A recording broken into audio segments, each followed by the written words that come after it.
Gilberto Manzali é engenheiro civil, sócio-diretor da Sondossolo Geotecnia e Engenharia e atual presidente da Associação Brasileira de Empresas de Engenharia de Fundações e Geotecnia.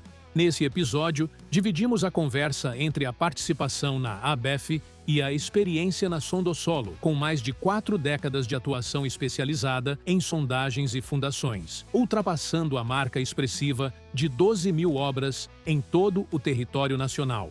Sejam bem-vindos a mais um episódio do Fundcast.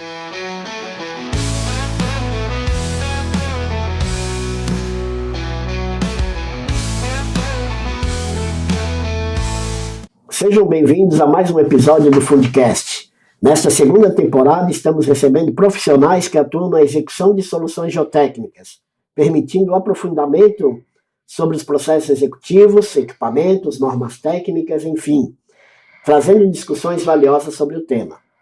Hoje temos o imenso prazer de receber em nosso estúdio o engenheiro civil Gilberto Vicente Manzali, atual presidente da ABEF, Associação Brasileira de Empresas de Engenharia de Fundações e Geotecnia, gestão 2023-2026, e sócio-diretor da Sondossolo Geotecnia e Engenharia Limitada, empresa com mais de 4 décadas de atuação, especializada em sondagens e fundações, ultrapassando a marca expressiva de 12 mil obras executadas em todo o território nacional.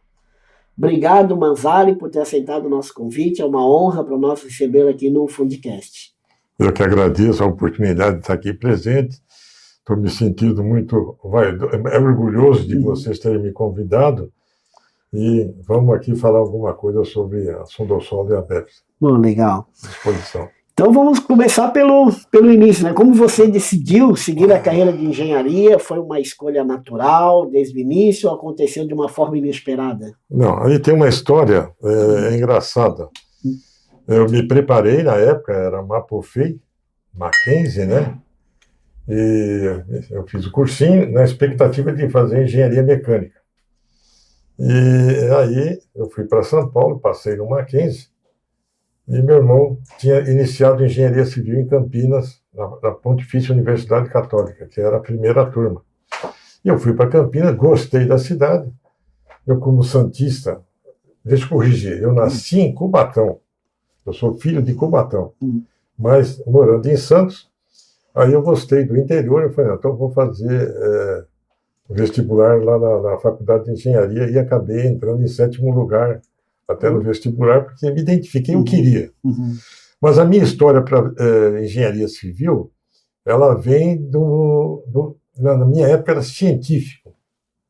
E no terceiro científico eu tive professores marcantes no Colégio Tarquínio Silva, em Santos. Um deles foi João Alberto Lopes de Souza, que era o superintendente da Companhia Brasileira de Estireno em Cubatão.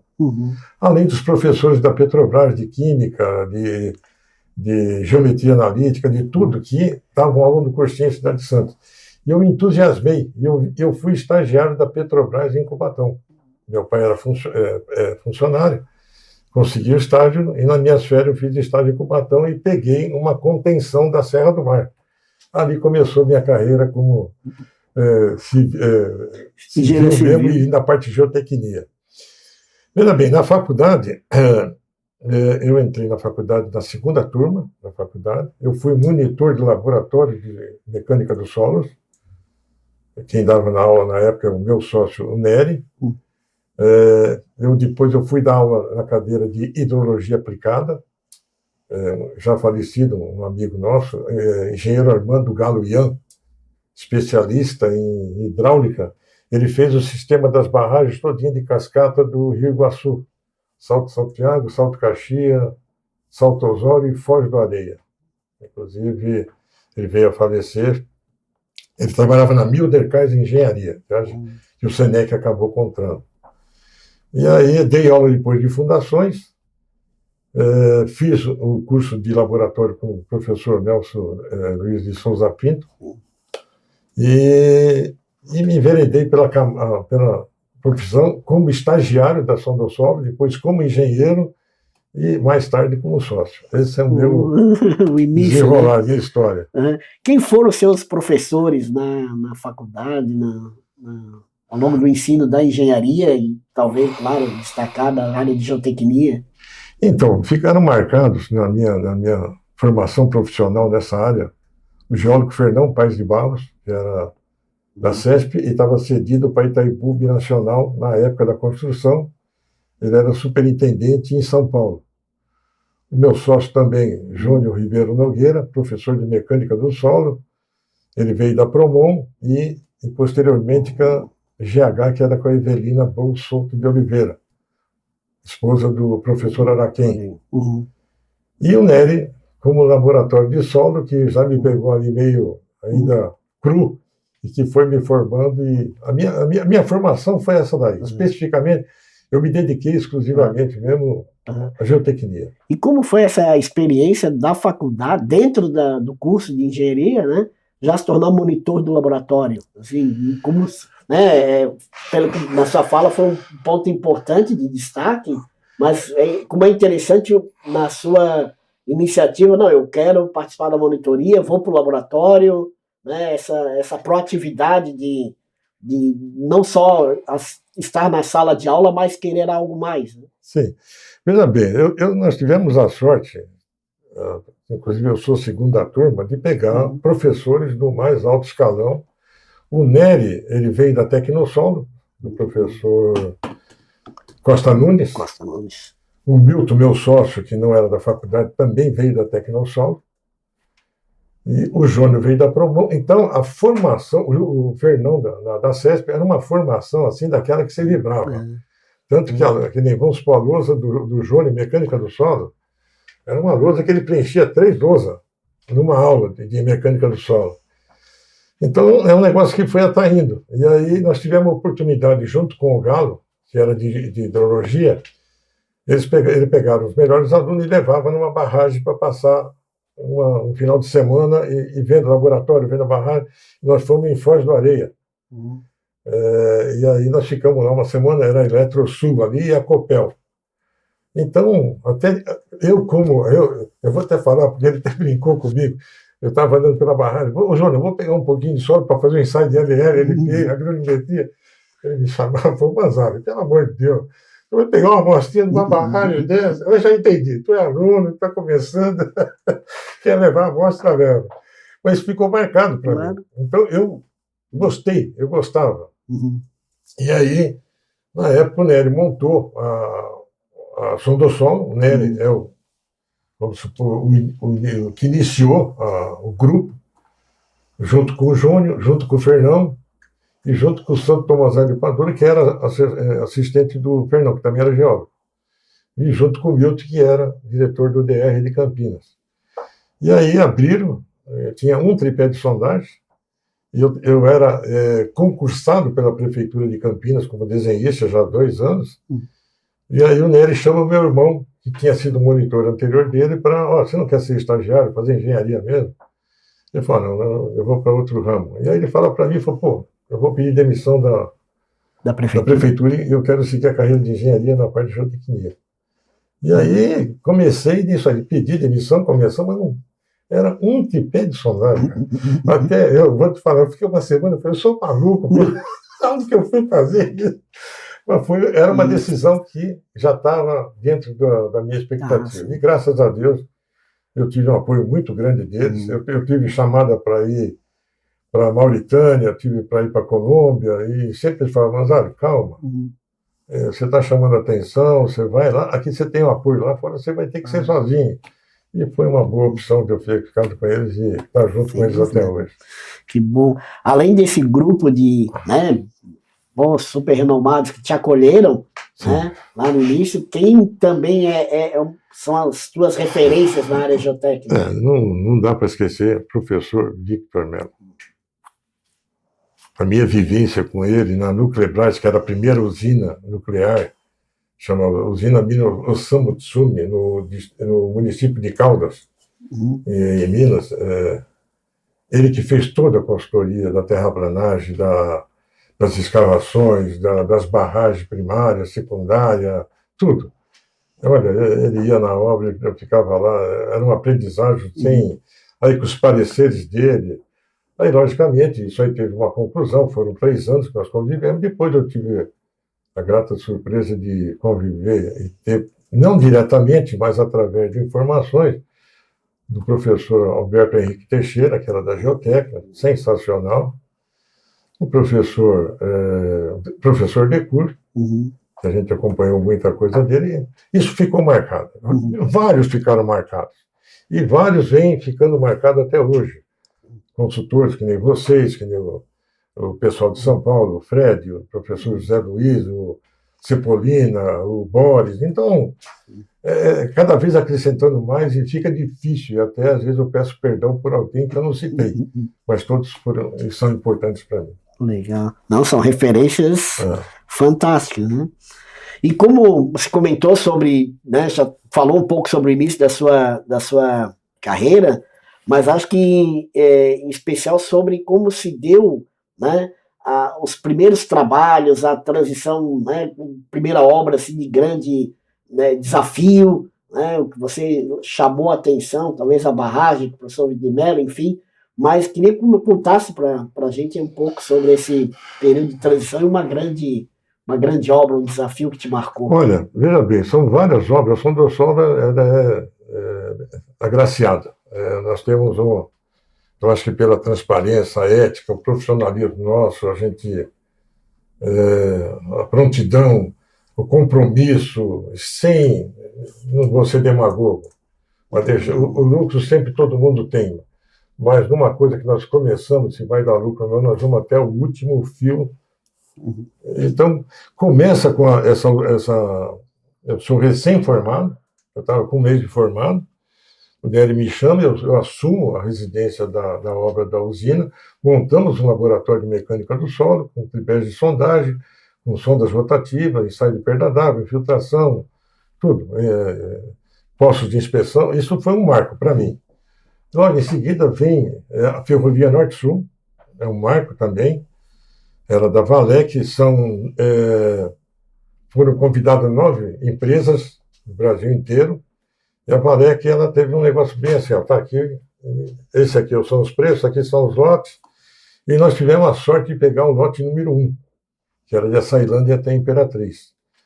E eu no começo eu não participei, mas depois as medições, tudo eu acompanhava, até tinha algumas coisas que ficaram marcadas, a gente saía de manhã, 5 horas da manhã, para chegar 11 horas no local de fazer o furo, trabalhava até 1 hora da tarde, fazia 2 metros, e já voltava para não pegar escuridão.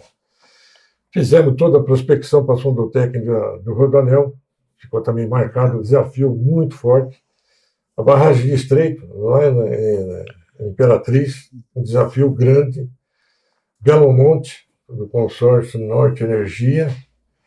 Aí nós pegamos uma época muito forte de Petrobras, tanto que a gente, de Pojuca, nós ficamos lá mais de 3 anos, trabalhando direto para todas as empreiteiras, a Reduc no Rio, a Comperge, Itaburaí, Presidente Bernardo de Cubatão, a de Curitiba aqui em São José dos Pinhais, a Landulfo Alves na Bahia. Nós fomos agraciados. Então a Petrobras queria que a gente fizesse serviço e sempre trabalhamos, algumas direto para a Petrobras, mas a maioria para os empreiteiros. Então são coisas marcantes da Sondosol que eu costumo falar que a nossa carreira em engenharia, para mim, é uma curva senoide. A gente vai lá e volta, vai lá tanto na parte de faturamento, como na parte de crescimento, na parte de tudo, de obras. Então, a gente faz um histórico de 48 anos, a cada 10 anos acontece um fato que marca a Sondosol. Muito interessante. E não posso deixar o último marco que está sendo desafiador, que se chama Balneário Camboriú, com a Embraed, e com a participação efetiva de vocês, que é um desafio conjunto. Isso, para nós, é um marco na nossa história. Legal. Nós vamos falar mais à frente sobre esse marco especial, né? Mas é interessante, são mais de 12 mil obras, você falou 49 anos, né? 48, já vai entrar para 50 anos na Sondosol, então tem muita experiência adquirida, muita... Né? Eu observei que vocês, na parte de investigação, não é só a sondagem SPT rotativa, mas vocês também têm uma gama de ensaios também, e tal. E aí eu já faço uma aproximação, né, de toda a sua formação com laboratório, né? Veja bem, nós temos na Sondosolo dois campos, a parte de geotécnica e a parte de fundações. Que são, uma complementa a outra, né?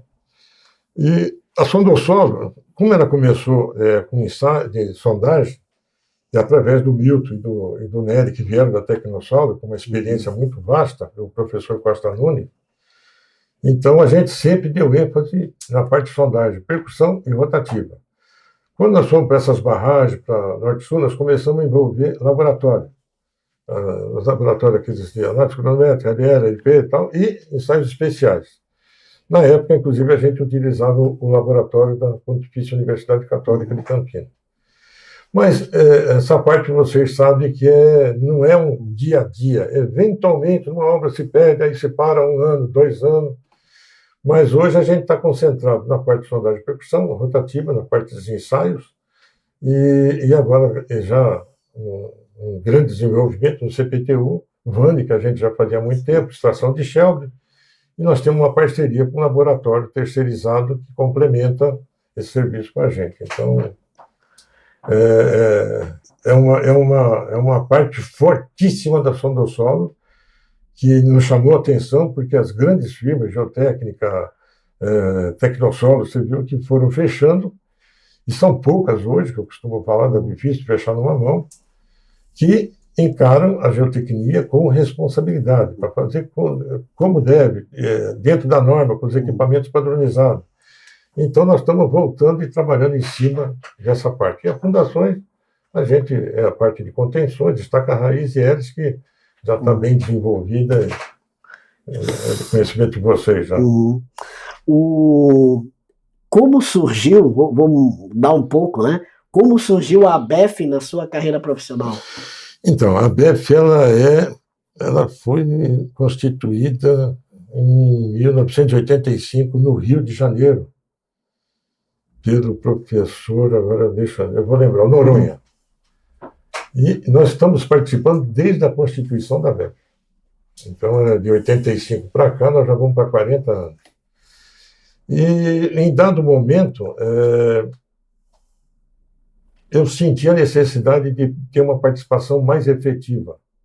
Nada contra as pessoas de idade. Eu hoje também estou com idade, eu preciso dar o meu lugar para pessoas mais jovens. Está na hora de eu pendurar o meu bastão. E aí eram os antigos, Cláudio Salione, professor Sais, da ANSO, o Fábio Azen, da Tecnogel, e rodava. O Walter, antes de mim, foi da Embragel, foi presidente. E aí o Walter uma vez me chamou e falou, mas vamos começar a participar como ouvinte, para a gente começar a modernizar pensamento novo e tal.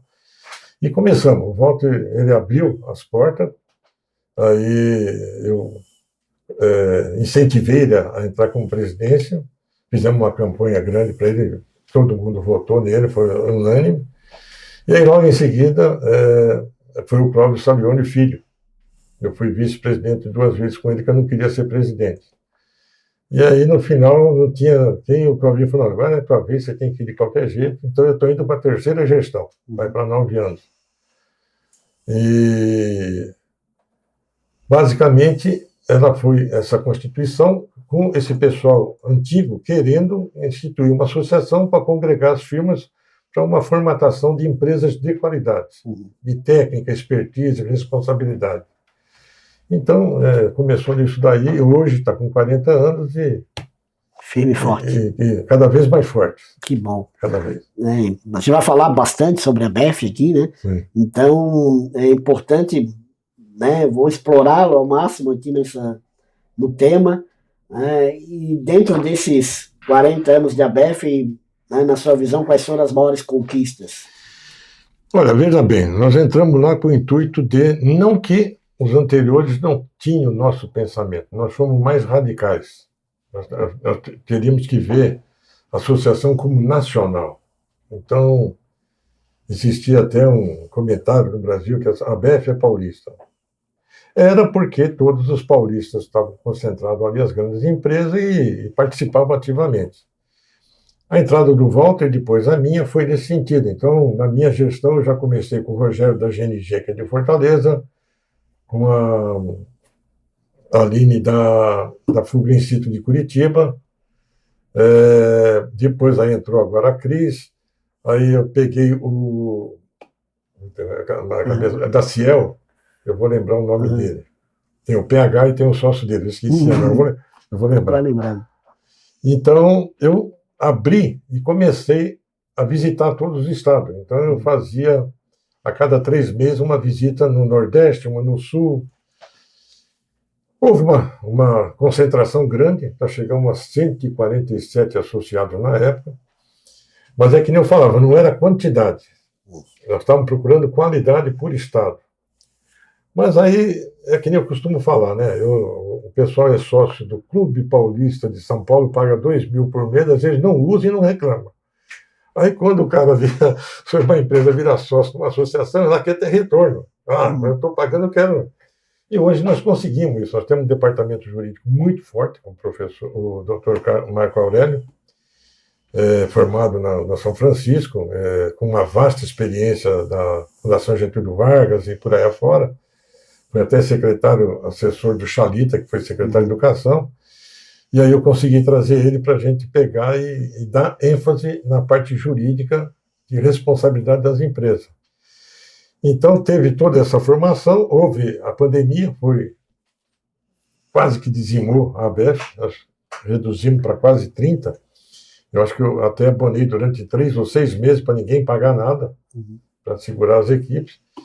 E entramos numa perspectiva do manual da ABEF e do atestado, que nós vamos falar, mas só estou te falando, e vários pareceres que prejudicavam as empresas de engenharia de fundação. Então, a ABEF ela começou a ser respeitada como representante das empresas de geotecnia e fundação. Eu vou citar uma só para você entender. Eu, como engenheiro da Sondossolo, se eu fosse fazer um furo de sondagem em Belém, uma vez por ano, um furo, eu tinha que ter endereço, comprovante de endereço, pagar a anuidade lá do Estado e tudo isso daqui. Então, tinha 2 coisas para brigar. Eu estou no estado de São Paulo, que é um estado da federação. Eu vou lá um dia, na sexta-feira, eu vou na segunda e volto na sexta e faço um furo e acabou. Mas eu estou pagando todas as minhas obrigações no estado da federação, onde eu estou instalado. Entramos com uma... Hoje, todos os associados da ABEF usufruem desse, não necessita ter um engenheiro representante que more no estado. E a segunda que eu entrei com uma ação agora, que eu não admito, eu ter que pagar em todos os estados o CREA, anuidade, sendo que eu já pago no estado de São Paulo e eu vou fazer um serviço e volto. Então, é um sistema muito punitivo. Então, ainda não consegui eliminar, mas estamos numa briga e parece que há uma possibilidade de ser reconhecido. Claro. Então, esse foi da ABEF. Conscientizar as firmas, fazerem elas serem respeitadas, darem ênfase. Hoje nós estamos com 47, eu te falo com toda sinceridade, não é quantidade, é qualidade. É qualidade. Tem muitos que querem entrar, falam, não deve a mal, cara. O dia que você estiver dentro desse escopo aqui, você entra no dia seguinte. Hoje você não está, não é que a gente não quer. Não vou entrar em detalhes, porque tem algumas que tem que ser proibida mesmo, né? Mas não vamos citar o nome. Mas esse é o papel da ABEF. Nós conseguimos mudar, e eu vejo a ABEF nacional, eu não vejo ela mais como São Paulo. Um pouco nessa linha da nacionalização da ABEF, você participa, né, Manzali, de reuniões com, por exemplo, comentou sobre Santa Catarina, Rio Grande do Sul, né, talvez unir empresas que não estão necessariamente lá próximo de São Paulo, mas que querem essa aproximação com a ABEF. Acho que esse tem o papel de vir visitar essas empresas, juntar esses grupos para reuniões específicas é importante também. Né? Nós fizemos isso antes da pandemia e tivemos sucesso, e a pandemia ela nos penalizou muito drasticamente. E aí houve até assim, um tipo de uma acomodação. Olha, o pessoal de Porto Alegre ficou um negócio meio individualizado, mas esse trabalho é um trabalho de formiguinha. É que nem eles falam, você vai para a terceira gestão porque só você tem essa paciência. E tem que ter muita paciência. Mas eu entendo, porque todo mundo quer fazer parte da BF, quer ter benefício, quer crescer. E a minha obrigação é exatamente essa, que a pessoa se associe e tenha retorno. Mas o mais importante que eu falo hoje eu sinto orgulho de colocar o selo da BF na minha proposta. Isso eu sinto. Antes eu nem comentaria, mas hoje é um fato preponderante. E eu torço para que as firmas representativas do Estado, ou as não representativas, que venham a participar, porque não me interessa uma firma que fature 100 milhões e a que fatura 1 milhão não interessa. Não. Para mim são todos iguais no mesmo nível. Não trato nenhuma com diferença. Esse é o nosso objetivo. A gente comentasse sobre questão do selo, e uma das perguntas nossas era referente, né, qual a importância para o mercado observar a qualificação das empresas executoras de serviços geotécnicos e como se diferenciam as empresas que detêm o selo de atestado de capacidade técnica emitido pela BF. Então vamos lá, isso foi um desafio meu, que eu criei, eu pus na minha cabeça, foi a minha meta como presidente, é que tenha, eu queria certificar, mas a BF não é certificadora, quem certifica é o Inmetro. A BF ela pode atestar, então fiquei várias semanas pensando, e eu pensei assim, como que eu vou atestar uma firma com capacidade técnica de hélice? Depois de muito pensar, bom, quanto que uma firma faz no dia, quanto que ela faz no mês, quanto que ela faz no ano, num prazo assim e tal. Aí eu cheguei a alguns números, agora não vou lembrar, mas eu acho que posso estar enganado. Para se associar, ele teria que provar 100 mil metros de estacas hélices executadas, com o projeto, com a medição, com a nota fiscal, com o contrato assinado e com a RT. Então, isso aí eu podia vir com 50 obras de 1.000 metros, 100 obras de 1.000 metros. Então teria que ter tudo isso aí. Eu contratei a engenheira Fernanda, que hoje aqui nos representa na BNT, e fiz um acordo com a BEG, que na época era o ILAN, e com a BMS, que na época era, deixa eu ver, o Fred. E eu pedi que eles fossem certificadores junto com a BF desse atestado. Então, nós tivemos lá, no começo, para você ter uma ideia, conhecendo, fazendo o processo, eu passei aprovado, eu demorei 3 meses. Não era complicado, é que faltava não vai aprovar. E aí, até no dia que foi todos os julgamentos a mim, eu saía, e nos outros eu participava. Então, passei um negócio muito isento. A GNG, ela apresentou, automaticamente ela foi certificada, foi atestada. Então, isso foi um impulso muito grande. A Petrobras reconheceu isso, a Caixa Econômica reconheceu, e aí os consultores, principalmente, começaram a pedir para que a gente atestasse mais firmas de outros estados. E aí eu falei, não depende de mim, tem que depender da própria empresa. Nós temos firmas hoje ainda associadas em São Paulo que ainda não têm o atestado. Mas isso é um marco importante para as firmas, de ter o selo. E, além disso, nós temos o certificado de atestado jurídico, que aí ele te isenta de parte municipal, estadual, federal, o PCMRO, o PCMSO. Então, isso aí, apresentado todo mês atualizado, porque as certidões, umas são de 1 mês, outras são de 6 meses. Então, todo mês, ele apresentando, a ABF emite um certificado. Isso, perante o Sinduscom, a maioria das empresas só pedia a certidão de regularidade fiscal e jurídica da ABF. Aí você não precisava mais apresentar aquele calhamaço de certidões. Então, isso ficou marcado e isso, que se diz assim, são poucas as firmas, estou insistindo em mais firmas atestarem, e é uma briga, é uma luta. E até às vezes eu falo assim, eu fico um dia inteiro aqui para vir com o teu funcionário para a gente fazer junto, que não tem dificuldade. Mas é um marco na BEP, é o certificado jurídico e o atestado de capacidade técnica. Muito legal. E você comentou sobre na sua fala sobre a relação com diversas entidades. Como que a ABEF se relaciona com essas outras entidades relacionadas à área geotécnica? Como você mesmo citou a BMS, a BEG, a BGE, a BNT? Olha, muito bem. São todas co-irmãs, todas com o mesmo objetivo, agradecimento geotécnico, qualidade, tudo isso daí. Professor Coutinho, da BMS, temos um relacionamento muito próximo, temos algumas divergências de pensamento, mas no final convergimos para o bem das duas associações. Nós temos um relacionamento grande com a BEC também, que são dos consultores. Hoje é o professor Zé Luiz, ele é o presidente. Com o Sinduscom, nós temos hoje uma participação de São Paulo, que eu quero passar isso para os outros estados, muito grande. E criamos até um grupo de trabalho, ABEF, Sinduscom e CREA, e a BEG. No sentido, principalmente, nós vamos falar sobre a sondagem. E nós temos esse trabalho. Então, isso é muito importante. E um acrescentando, ajudando o outro. Nós acrescentando no Cobranseg, no Ditune dele, ele sempre uma participação muito efetiva no CEF. O Corma hoje é o coordenador do grupo e avaliação, junto com o Ilan, que é o diretor da BMS São Paulo, e junto com o Celso, e a Fernanda, que é contratada da ABEF, que é uma ex-engenheira da Sondossolo, que eu trouxe para a coisa, e ela faz os acompanhamentos das normas brasileiras, todas elas, através da ABEF. Fantástico. Acho que essa boa relação aí só tem a todos ganharem, né? Todo mundo. Só se beneficia. Só se beneficia.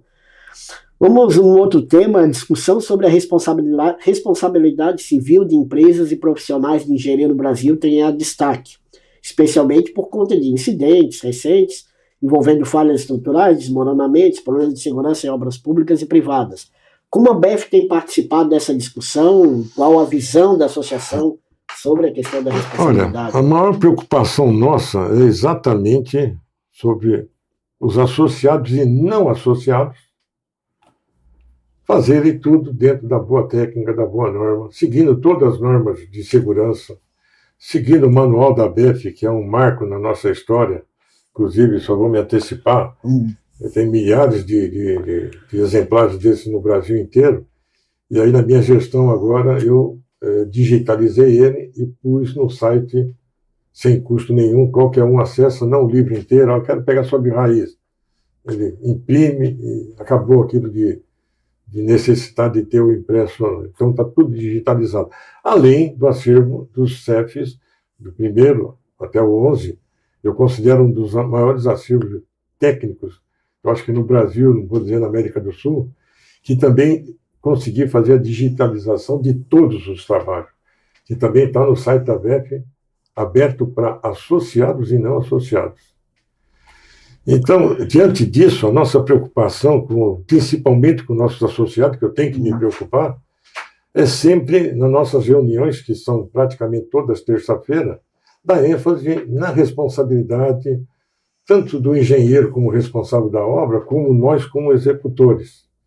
Até eu costumo, nada contra, mas a gente pega um projeto, a gente se preocupa, já achamos alguns erros, como também às vezes tem um erro executivo nosso. Então a gente se preocupa olha, tem aqui, está tudo certinho, dá para fazer, não dá para fazer. Até numa última obra agora, nós fomos durante 2 meses discutindo, estava tudo, não, isso aqui não vai dar certo, para. A alternativa é essa aqui, mudamos, graças a Deus, está atingindo. Então a nossa preocupação é não causar danos à sociedade nem ao meio ambiente. Hoje, uma das coisas que eu não sei se já aconteceu aqui, São Paulo hoje é proibido de fazer rebaixamento do lençol freático. E hoje descobri isso aí, através do professor Zé Luiz, que até eu pedi para ele, manda para ver, porque eu não tenho conhecimento, é uma lei. Então, hoje, o projetista em São Paulo ele tem que fazer, inclusive, uma carta e recolher uma RT que ele não vai executar rebaixamento do lençol freático na obra dele. Então, a gente tem conhecimento de vários casos de rebaixamento de causar danos desproporcionais, né? Então, a nossa preocupação é essa, é seguir as normas, seguir o manual. Nas nossas reuniões, aquilo que eu falo, a gente comenta todas as falhas e o sucesso, mais as falhas, e aí eu eu consegui mostrar para todo mundo, porque se eu falei num devido momento, deixa eu passar essa experiência negativa para que outro não faça a mesma coisa. Então, isso na ABEF, essa preocupação dessa diretoria, desse conselho técnico, vamos começar a fazer agora por videoconferência para quem quiser participar, os associados. É importante porque eu costumo dizer, cada terça-feira que eu vou na ABEF em São Paulo, eu diria que é uma experiência como profissional, empresário, como técnico, e às vezes de 15 minutos de uma conversa que durante um curso inteiro eu não aprenderia. Então há essa transparência entre nós, de respeito e falar o sucesso e o insucesso. Fantástico. A questão do rebaixamento do lençol freático é uma situação para um rebaixamento permanente ou temporário de obra, ou os dois? Temporário. Mesmo para temporário, tem determinadas áreas. Eu cito isso por conta, por exemplo, de obras na Baixada Santista, por exemplo. Né? Tu tem uma região, uma planície costeira, com lençol freático superficial.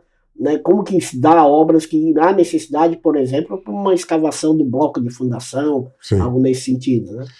Veja bem, é uma informação, coisa assim, de quarta-feira passada. Assim, que a gente não tinha conhecimento. Aí, a primeira coisa que eu fiz já foi comunicar a todos, olha, tem uma lei na prefeitura, tomem cuidado.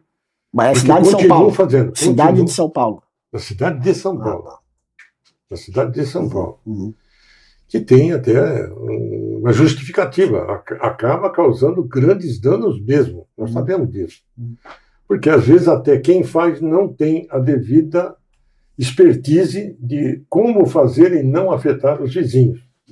Sendo que nós temos firmas de expertise que falam, aqui não vai dar certo, vai dar problema. E isso tudo sempre está decorrente de uma boa sondagem executada antes de qualquer coisa. Nós vamos chegar lá. Vamos lá. A ABEF já comentou algumas vezes aqui, mas vamos dar ênfase, né? A ABEF é responsável pela criação e elaboração do Manual de Execução de Fundações Práticas Recomendadas. Nós estamos aqui com um exemplar, né? Em que momento e por quais motivos a ABEF entendeu ser necessária a existência do manual? E na sua visão da própria ABEF, como tem sido a aceitação pela comunidade e o uso, né, deste manual? Veja bem, isso aí vem da velha guarda nossa, junto com o professor Sais e com os consultores da época, que sentiram a necessidade de ter uma referência de como executar a obra, como ser o equipamento, como ser padronizado. Na minha gestão, eu incluí a NR18 sobre a parte específica de segurança, que nem você vai pegar a estaca raiz. O que a NR da parte de segurança fala sobre estaca raiz? Então ali está tudo especificado. E, para nossa grata surpresa, muitos dos projetos, muitos até da Petrobras, de algumas da Dersa, específicos, acho que eu já vi da Alcoa, da Uzi Minas, colocam execução de acordo com o manual de execução de fundações da ABEF. Ele está consagrado, ele foi solicitado por todos os órgãos. Eu fiz uma campanha, eu acho que eu era um que mais comprava o manual. Eu sempre comprava 20, 30 por mês, levava, e cada proposta que eu levava para o cliente eu trazia um manual. Porque, é que nem fala, não adianta você fazer um livro com isso aí e deixar lá em estoque. Aí chegou uma hora que eu falei, pessoal, não tem mais sentido, vamos pegar, distribuir entre todos os associados, põe no mercado e a partir de agora é digitalizado. Ele tem, eu até às vezes eu brinco de algumas obras que a gente é chamado para assumir, e a primeira coisa foi, cara, vê primeiro o manual da ABEF, você está fazendo a coisa errada, você vai ter problema, eu vou entrar aqui, eu vou fazer totalmente diferente, eu vou fazer de acordo com o manual da ABEF e aí acaba criando problema porque está errado, não devia ter feito de um jeito, o cara teria que ter revestido, não revestiu, uma série de coisas. E o manual fala como você deve proceder. Práticas executivas recomendadas. Exatamente. Perfeito. Com larga experiência da velha guarda e agora nós fazendo parte dessa elite aí, graças a Deus. Que legal. Só para citar, nós aqui na Bond Chaves, a gente coloca tanto os projetos de fundação, contenção, A gente coloca em nota técnica de projeto, cita a norma, mas cita o manual como prática executiva recomendada. É importante. É isso aí, acho que é. Né? Agradeço. Não, mas nós que agradecemos por ter essa referência. Né? O CEF, né, vamos falar do Simpósio de Engenharia de Fundações Especiais de Geotecnia, tornou-se o principal evento técnico do Brasil dedicado à prática de engenharia geotécnica. Como surgiu a ideia do CEF, quais eram os objetivos iniciais e como enxerga hoje, né, o CEF no cenário nacional? Então, o CEF ele nasce da necessidade de a gente fazer uma feira de exposição de equipamentos e de execução de serviços de fundações. No começo ele foi muito voltado para a parte teórica, para a parte de apresentação de trabalho. Então tinha a parte acadêmica, tinha profissional, consultor, executores. E aí, como nós temos, por excelência, o Cobranseg da ABMS, não podemos discutir as informações na parte de mecânica do solo e geotecnia, cada vez mais profunda, com muita qualidade. Então, houve um início de, vamos começar a falar só sobre fundações. Mas na gestão do Walter, começou a dar ênfase nisso, do Clovinho, foi uma das maiores que nós fizemos, vieram todos os fabricantes de hélices do mundo inteiro, no pico nosso. Lá em São Paulo tivemos um parque de exposição fantástico, foi um negócio assim que superou qualquer expectativa. E aí depois eu fiquei analisando, eu falei, como nós temos o Cobranseg já por excelência, eu gostaria de dar ênfase então na parte de fundações, não isolando a parte acadêmica, os trabalhos, mas as palestras ser voltadas para a parte de sondagem, para a parte de estaca-raiz, de estacão, diafragma, se aprofundar, inclusive com casos de obras executadas. Então, ela está tendo uma aceitação, O ano passado, quando terminou o último dia, todo mundo já falou, como é que faz para a gente fazer o ano que vem? Eu falei, não, ano que vem não, eu tenho um pacto, um acordo com o professor Coutinho, a cada 2 anos a gente nunca coincide. Então, eu falei, nós vamos fazer agora em 2025. E aí até o professor Coutinho, nós vamos ter um evento depois em outubro. Eu falei, professor, sem problema, o CEF faz o dele, o senhor faz o seu, damos prioridade se tiver 3. O importante é não o Cobranseg, como tem uma aceitação muito grande, acadêmica, de professores, universitários, executores de fundações, projetistas, todo. Então, não é conveniente que fique no mesmo ano com o CEF. Claro. E o CEF hoje ele é voltado para isso daí. Só para você ter uma ideia, todo mundo já queria fazer a inscrição já para stand e tudo. E aí até foi quando eu chamei o Coutinho e falei, vou fazer em 2025, era a cada 3 anos, eu vou fazer a cada 2 anos, nós não vamos... E só para você ter ideia, em novembro, agora, de 48 stand, 90% foi vendido em um mês. E no final agora já... Aí nós estamos aqui, inclusive, pegando uma área que era do restaurante, está abrindo porque ainda continua... Então, ele é sucesso nacional e tem uma grande aceitação. Legal. Você já está, né, antecipando a questão do CEF 11, que ocorrerá entre os dias 1 e 4, né, 1º e 4 de setembro em São Paulo. Sim. E, conjuntamente ao CEF, terá a 5ª-feira da Indústria de Fundações e Geotecnia. Sim. Né? Então, conte um pouco o que esperar agora do CEF desse ano de 2025, você antecipou, mas... Né, eu acho que também sobre a feira da indústria, que fazia algum tempo que não tínhamos, ou né, uma expectativa para ela, para esse ano. Né? Então, para esse ano, a gente cada vez está se aprimorando, cada vez mais, é sempre um aprendizado, até com o Cobranseg daqui, que teve várias novidades que acrescentou e mudou um pouco a nossa visão. Então, nós vamos começar o CEF com uma abertura. Não, a abertura é nossa, depois tem das palestras com o Ricardo Amorim, falar sobre a parte de economia, sobre o mercado de engenharia. E aí nós vamos ter essa parte da apresentação nos estandes de todo o maquinário, toda tecnologia nova que está vindo, e cada dia tem coisas novas no nosso setor. E os trabalhos, basicamente, dando ênfase para as obras de fundação, e vamos ter novamente, esse ano, uma mesa redonda sobre a bendita sondagem, a percussão no Brasil. Acho que Esse é É o ponto. Ponto. Vai ser interessante, hein? As empresas que quiserem participar da feira, você comentou que 90% dos stands já foram vendidos, mas como que faz o contato para... Olha, nós temos o site da ABEF, né, que é www.abef.org.br, ou pode até ter meu celular mesmo, é interesse meu, é 19-992-363608. Repetindo, código 19-992-363608. Que aí eu encaminho devidamente para a pessoa e a gente abre espaço para que a pessoa participe. Legal. Vamos mudar um pouco. Vamos voltar para a área, saindo da BEF, vamos entrar na parte técnica, né? Voltar à Sondossolo e as atividades, né? A Sondossolo é uma empresa que executa diversas soluções em fundações e contenções e investigações geotécnicas. Eu poderia citar, você citou já as atuações, as soluções oferecidas pela empresa na área de investigação, fundação e contenção. Mais recentemente, você conversou com o Ricardo Borne e comentou sobre a atuação da Sondossolo em trabalhos que envolvem refazer sondagens executadas inadequadamente por outras empresas. Poderia compartilhar um pouco mais sobre esses desafios encontrados nesses casos? Bom, quais as principais causas de falha dessas sondagens? Então, veja bem, eu costumo falar que isso daí não dá para admitir um profissional que não faça a sondagem como deve. A sondagem eu classifico como o melhor elemento hoje de fundação para elaborar um projeto no Brasil.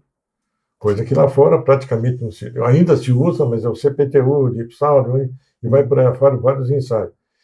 Para mim, como eu nasci nessa parte de geotécnica com sondagem, para mim, eu pegar lá e ver um SPT de 30, 40, amostra, isso aqui não... Eu comecei a tomar o cuidado de começar a registrar as firmas de sondagem na Grande São Paulo. Eu cheguei a 168. Quando a gente tinha em torno de 10 firmas, que era geotécnica, Ingesonda, Ingesolo, tinha Geossolo, tinha a SPT, a Solo, Caiafa, a Sondossolo. Bom, não passava de 10. Mas firmas de competência e fazia mesmo. E aí eu comecei a pegar as folhinhas e comecei a marcar a data do início, a data do final, que dia da semana. Esse relatório de 2022, vou no calendário. Mas ele fez no sábado e domingo aqui, no condomínio. Esse condomínio aqui não entra sábado e domingo. Aí até numa delas aconteceu esse caso. O consultor falou, peraí, tá esquisito isso aqui. E aí mandou uma pessoa que queria tirar o registro no tal dia, não era sábado e domingo. Dia da semana, queria saber se essa firma entrou aqui. Não entraram nunca. E estava um relatório com 6 perfis de sondagem. O que acontece? É um condomínio grande, o cara deve ter feito muito serviço, fez do lado, ele interpolou, apresentou. Eu acho isso o fim da geotecnia nossa. É onde que eu acho que, eu falei no último CEF, as grandes nobres da geotecnia estão indo e não está sendo reposto no mesmo padrão que a gente tinha de antigamente. Estou falando dos mais novos. Então nós começamos a fiscalizar e aí verificando que o cara fazia 30 metros, 40, 60 metros. Então eu uso um exemplo de um conjunto que nós fomos lá, eram 145 prédios, eu cheguei na obra, eu falei, olha, vai estourar a máquina, manda parar. Era a Solofix que estava lá. E aí ele falou, por quê? Olha, está saindo fumaça tudo, eu estou vendo a sondagem aqui, o cara não fez esse furo 30 metros no dia, cara. Está chutado. Mas o que você quer dizer com isso? Você está gastando e jogando dinheiro fora. Você faz a sondagem? Faço. Mas você manda a firma me acompanhar. E manda o consultor vir eu fazer a sondagem. Conclusão, de 26 foi tudo para 16, 14 metros. O que era de 70 veio para 60. O cara teve uma economia que fumou nada. Nunca mais eu quero saber de nada. E entrou, eu falei, agora me faça um favor. Entra com uma ação contra a firma de sondagem, peça o dinheiro de volta, porque ele te extorquiu, e chame o consultor e fala como é que ele fez um projeto de sondagem sabendo uma sondagem chutada. E isso foi um marco. Aí começamos a discutir, chamei todas as firmas de São Paulo e chamei o Quaresma, que ele é o coordenador do AWNT, na parte de sondagem, falei, Quaresma, nós temos que fazer alguma coisa. E aí nós começamos, nós mesmos, se preocupando, nós começamos a fotografar. Então nós temos um programinha que ele tira o amostrador, tira o bico, coloca numa caixinha, ele vai lá com uma etiqueta que ele coloca, tira a foto, sai a profundidade, o número de golpes, e no filme vem o registro do dia e o horário que ele tirou. E no nosso relatório vem a amostra e vem o horário e a data. Então você acompanha, ó, esse aqui levou 5 minutos, esse aqui levou 20 minutos para... Então, e aí, eu nunca afirmei que... Nossa, é um ser humano. O cara faz aquilo todo dia e chega uma hora que, me desculpa, ele vai pegar e vai chutar. E aí eu falei, não é justo. Eu acho que eu nunca cobrei do funcionário se ele faz 1 ou 50 metros. Eu quero que você faça como deve ser feito. Não toque lavagem sem pegar o lençol freático. Para você tocar lavagem, o material tem que estar muito duro, comunicar ao consultor, ó, vou tocar lavagem, não atingir. E no final, esgote o furo e no dia seguinte vá lá e meça 1, 2, 3 vezes. É fundamental o lençol freático. Bom, com isso eu fiz um processo tudo, eu comecei a falar com a firma de sondagem, todo mundo falou, não dá certo, vai cair a produção, o preço vai continuar a mesma coisa. Eu falei, não, cara, não importa o preço nem nada, importa o serviço. E aí deu uma mexida e todo mundo disse, peraí. Aí até falei, olha, eu vou citar o nome, você tinha 30 tripés, você tem 8 hoje, você tinha 22, hoje você tem 2, eu tinha 16 tripés, hoje eu tenho 4. Nós que fazemos direitinho, nós estamos reduzindo, nós vamos sumir do mercado. E nós estamos dando margem para esses maus profissionais, às vezes nem por culpa do profissional, mas por ele confiar demais no material humano dele, mas é uma obrigação dele ter, não isenta ele da responsabilidade.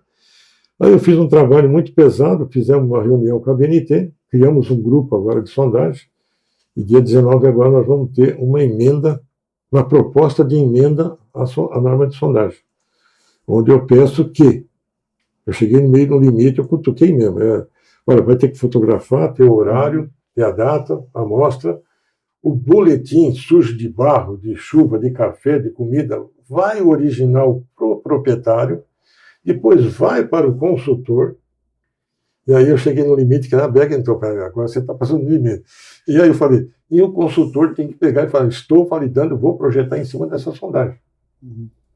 Aí também eu achei que, do mesmo jeito que eu posso fazer uma sondagem direitinho, e pode acontecer alguma coisa, por que ele vai ser responsável?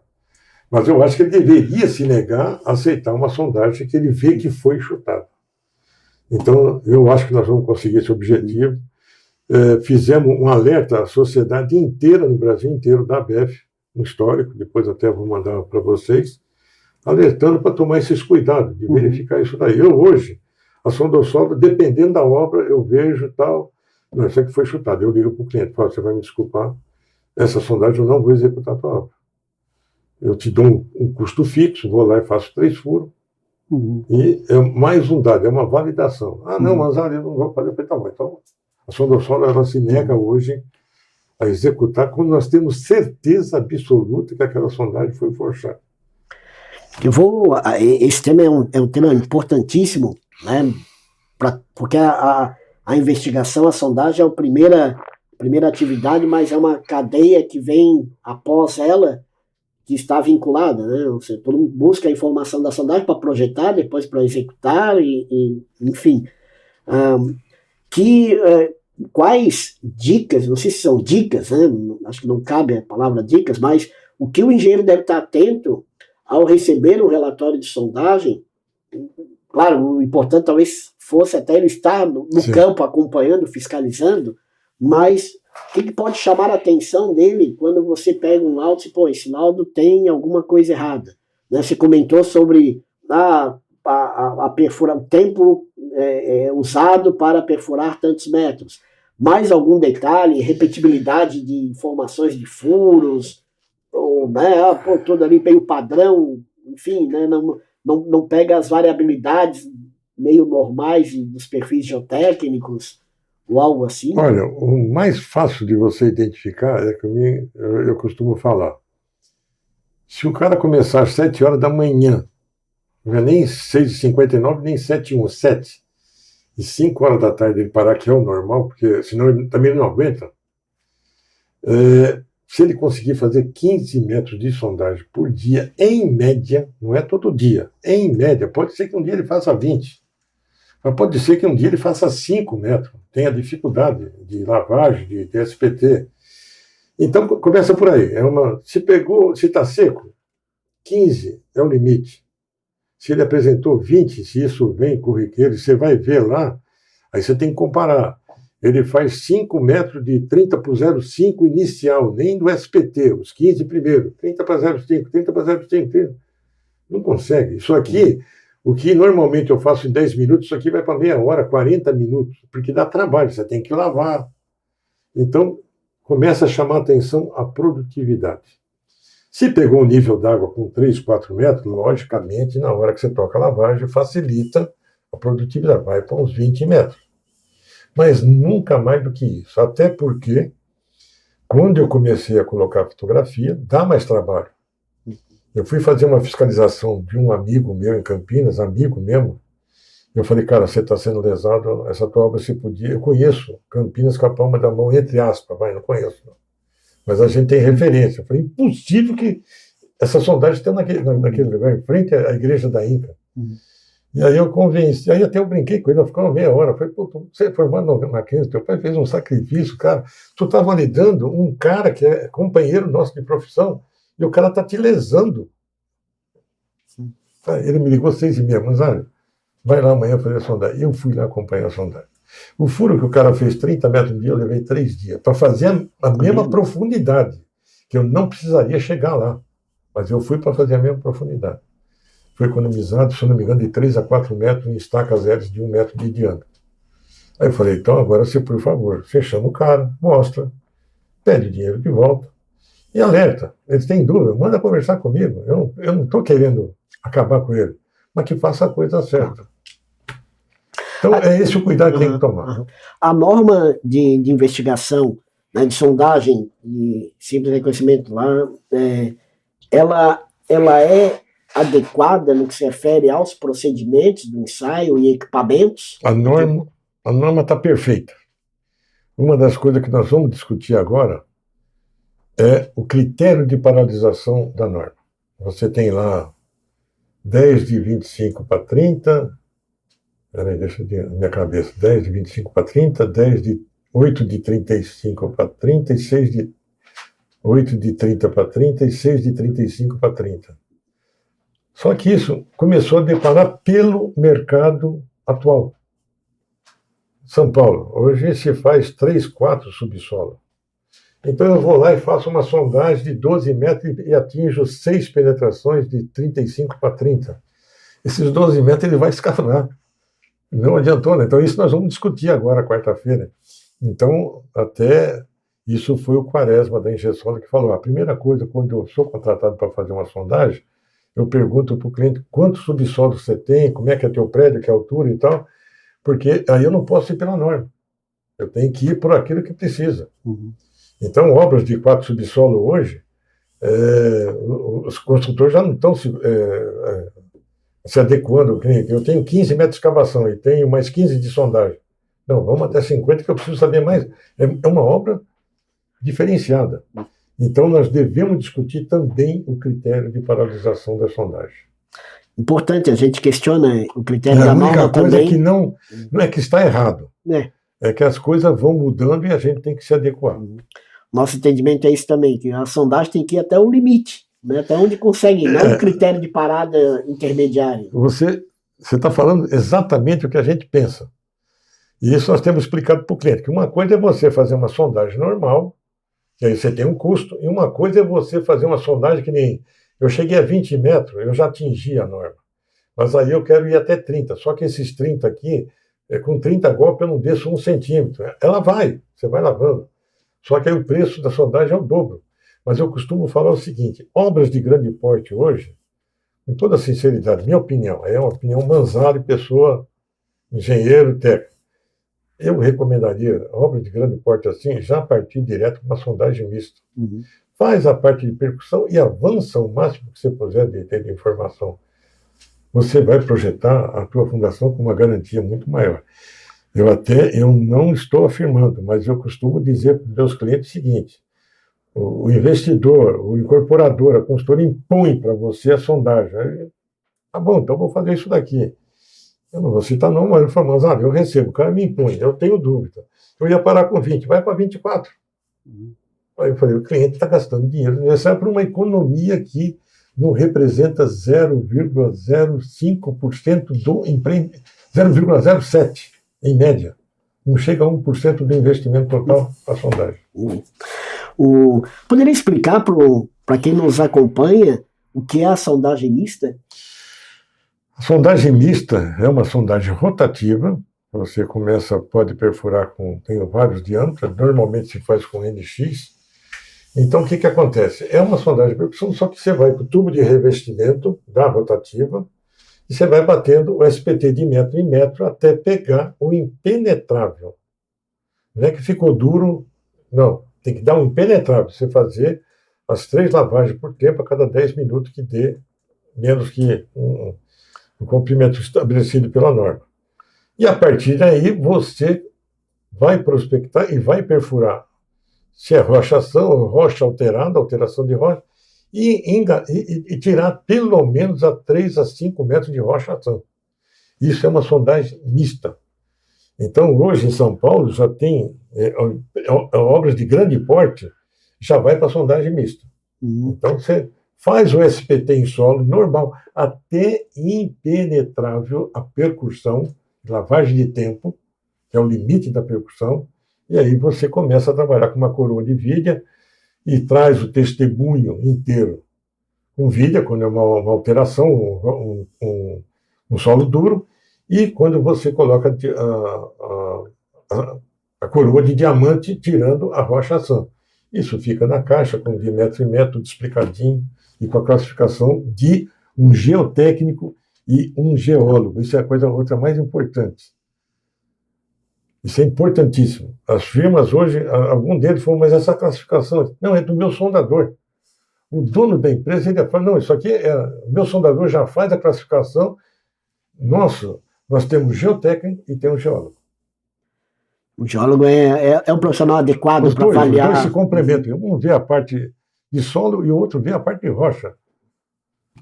Então, isso deveria ser todas as firmas ter um geotécnico e um geólogo na empresa. Concordo plenamente.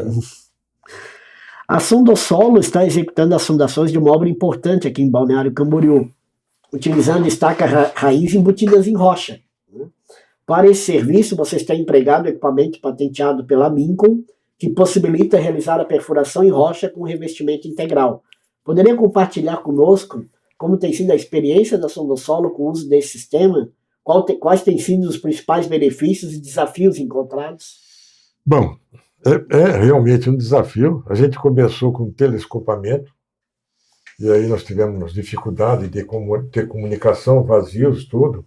Houve outras alternativas, outras tentativas, e aí nós chegamos à conclusão que essa era a última alternativa a gente tentar fazer para que não houvesse como é que se diz assim, um efeito negativo do ar, do compressor na perfuração. Então, essa foi uma das vantagens do sistema. É uma solução relativamente cara, mas que se adequou e possibilitou a gente ir para o término da obra. A gente está se especializando já de longos anos, e esse aqui foi uma das mais recentes, inclusive o pessoal esteve lá em Campinas com a gente, estamos conversando, e nós estamos fazendo uma obra hoje da Ponte do Xingu, não sei se tu tem conhecimento. É uma ponte estaiada no rio Xingu. Então são 2 pilares, um numa margem e outro nessa margem. Nós estamos fazendo 375 estacas de 50, com matacões intermediários, agora uma metragem significativa, não vou falar comprimento porque eu não sei, me dá um trabalho monumental, mas utilizando não o sistema Mincom, um pouco similar, porque um dos que inclusive a gente ia utilizar é com a camisa perdida, o custo é caríssimo. Então é uma solução ótima, tem um desenvolvimento significativo, mas são específicas para obras tipo essas que nós estamos tendo, tipo essas que nós estamos fazendo lá em cima. Então, é um novo sistema que a gente está estudando e vai fazer uma parte de um desenvolvimento. Porque o normal, o nosso antigo ainda era com telescopamento. Vai com 510, reduz para 400, reduz para 300.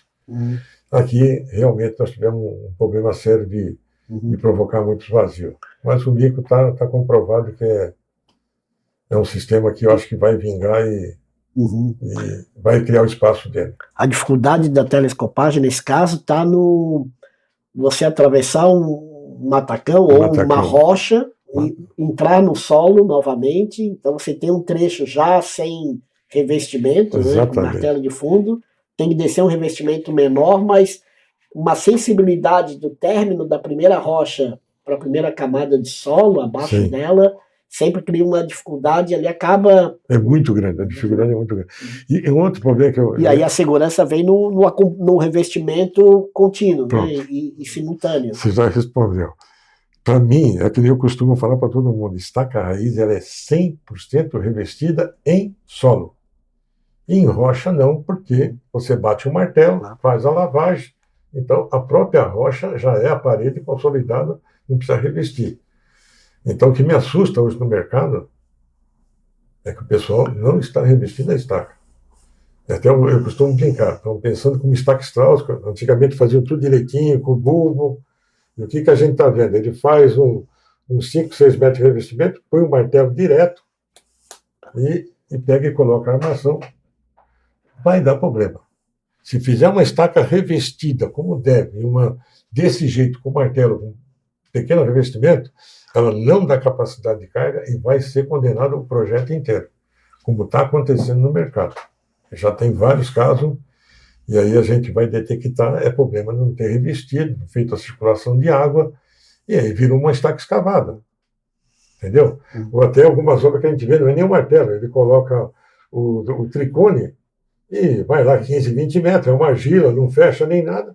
Eu falei, então você pegava um caminhão, um pirulito e vai lá e faz, que é muito mais barato. Então é um problema sério. Essas más execuções, né? Más procedimentos de execução, no caso. Perspectivas e tendências, né? Estamos chegando ao fim, na parte final, né? Quais as tendências tecnológicas e inovações que você enxerga para o futuro da engenharia geotécnica brasileira, principalmente questões de sustentabilidade, redução de impacto ambiental, né? Enfim. É um desafio grande, continua sendo a nossa meta principal. Isso vem junto de trabalho com as nossas associações co-irmãs. Estamos fazendo, inclusive, agora uma parceria com a Geotecnia Brasil, de começar vários cursos específicos de estaca raiz, de estaca hélice, de parede diafragma, estacão, sondagem mista, CPTU, tudo. Então nós estamos participando de todas as feiras, sempre tendo da associação envolvido em qualquer assunto polêmico, tipo nível d'água, rebaixamento, tipo o tirante de pegar o terreno do vizinho, uma concessão. É uma luta diária, não para, é um negócio incessante. Então, tem que ter uma participação efetiva do meio geotécnico e das empresas de fundação.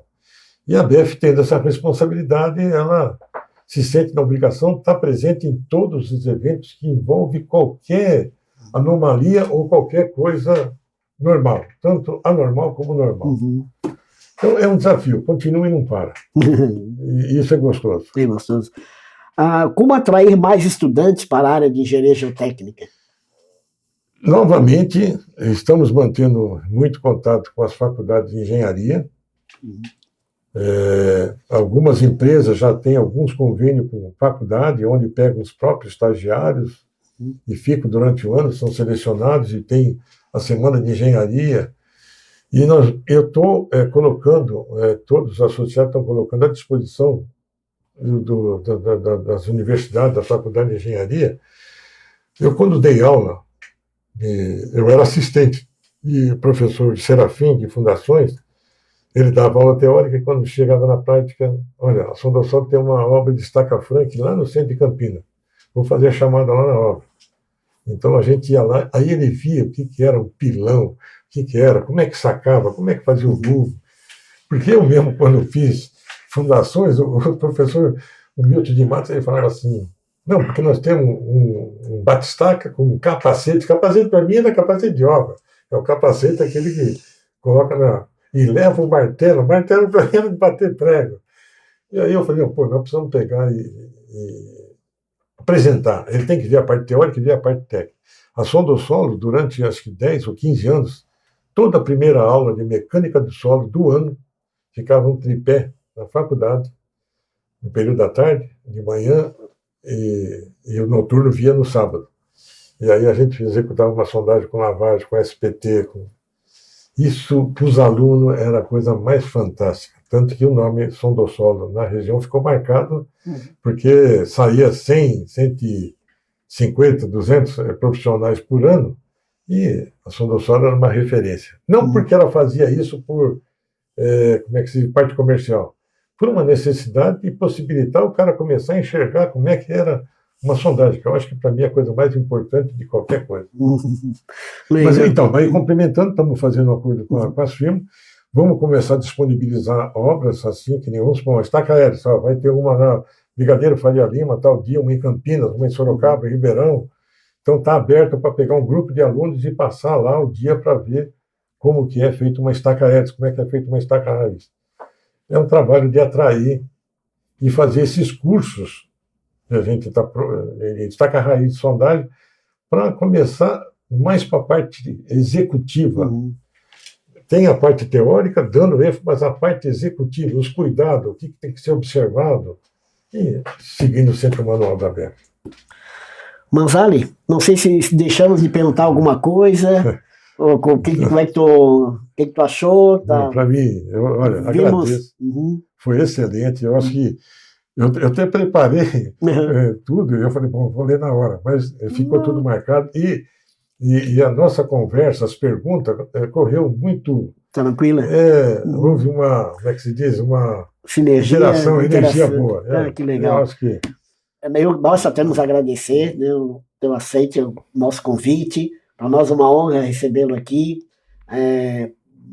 Tanto eu, o Ricardo também, né, temos muita consideração de tudo aquilo que, né, de quem executa bem a investigação, para quem é projetista, extremamente necessário, que faz parte, tem que ouvir, ver essa tua fala sobre investigação, importantíssimo. Então, para nós, uma honra e, né, que tenhamos cada vez mais e melhores, né, mas não é melhores investigações geotécnicas para que qualifiquem projetos, execução e obras no Brasil, né? Acho que é fundamental. Obrigado por ter aceitado aí nosso convite. Eu que tenho a agradecer. Para mim é de grande honra estar aqui fazendo esse depoimento.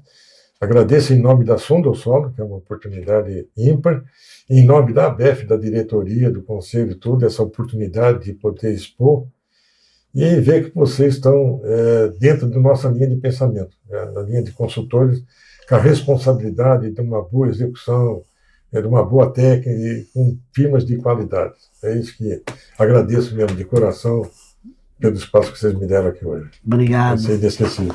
Obrigado, um abraço. Para você.